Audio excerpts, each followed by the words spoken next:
A day in my life. Good morning po, good morning, good morning. So, punta na tayo sa tindahan. Yan, tara, ito, nabiyahe na po kami. Araw-araw po namin itong ginagawa. So, ito, open na kami ngayon sa tindahan. Kaling sa bakasyon, dumaan ng bagong taon. So, ngayon po lang po kami bubukas. Time check is 2 a.m. ng madaling araw po. Yan, so, nagbubukas na po kami. Ito, yan. Nilalabas ko na po yung mga gamit.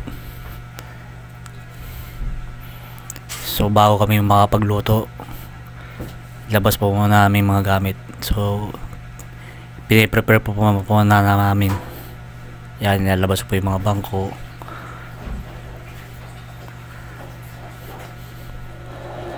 Saka ilalabas din po lahat ng gamit. Pati yung mga soft drinks, yan. Yan. Ito, yan, kakabitin na po yung ilaw para maliwanag po sa labas. Kailangan mo ikabit ko po muna siya, yan. Gagamit po ako ng bangko kasi medyo mataas po yung lagay ko ng ilaw eh. So, tinatagal ko po siya sa pag kami magsasara kasi mawawala po yung ilaw eh. Hindi na nakakaw po. Kaya ginagawa ko po pag nagsasara kami, tinatagal ko po siya. So, ngayon, ikakabit ko na po siya ulit para maliwanag po sa habang ako yung naglalabas po ng mga gamit. Yan po mga guys. Ikakabit ko na po para paglalabas ko po medyo maliwanag po sa labas. Yan. Gumamit na rin po ng upuan kasi medyo mataas po eh. Hindi ko po abot. Yan. So yan. Kaya madilim mo. So dalawa yan eh. Ikakabit ko na po siya ulit yung isa. Yan.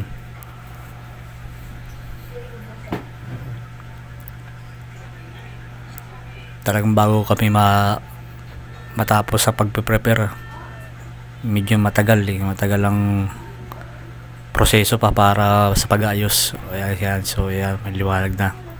Yan. So may liwanag ng buhay. Yan. Okay.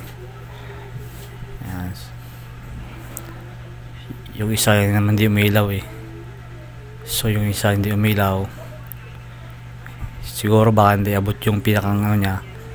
Pagpapalitin ko siya. Papalitin ko siya. Yan. Lalabas ko na po yung water jug.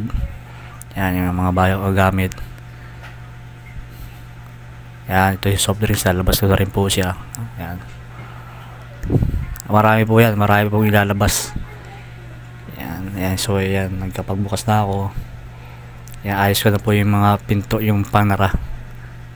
Yan, yung panara siya. Yan. So yan, so iniisa-isa ko na po siya mga guys.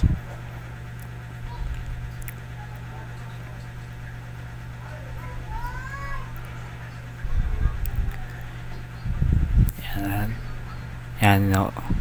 Bali ano po yan eh. 4 na panara po yan. Yan.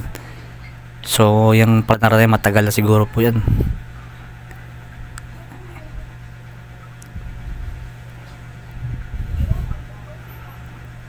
So, dito na tayo yan. So, tapos na ako doon sa panara. Yan, ito naman po. Ayos ko naman po yung tarpaulin. Kasi yung tarpaulin eh, sumasabit po yan sa panara pag nagsasara ko. So, kaya pag nagsara kami, tinutupi ko po siya.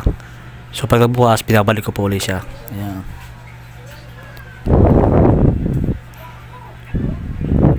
Yan, ayos ko na po yan. Ayusin ko na po yung ibang gamit. Yan.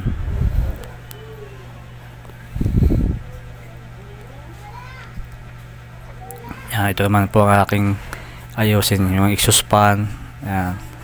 Exhaust fan. Tapos, yung kalang ko na lutuan ko po ng mga tapsilog. So, dalawa po yan eh. Dalawang kalan din po yan. So, yan, bibuhatin ko po siya. Naka-split siya eh. Isang tangke gamit ko, tapos dalawang burner. So, gumamit na lang po ng Y. Yan, naayos ko na po siya.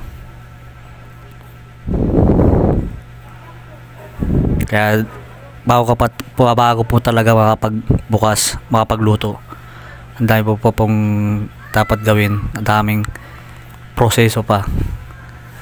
Ayan.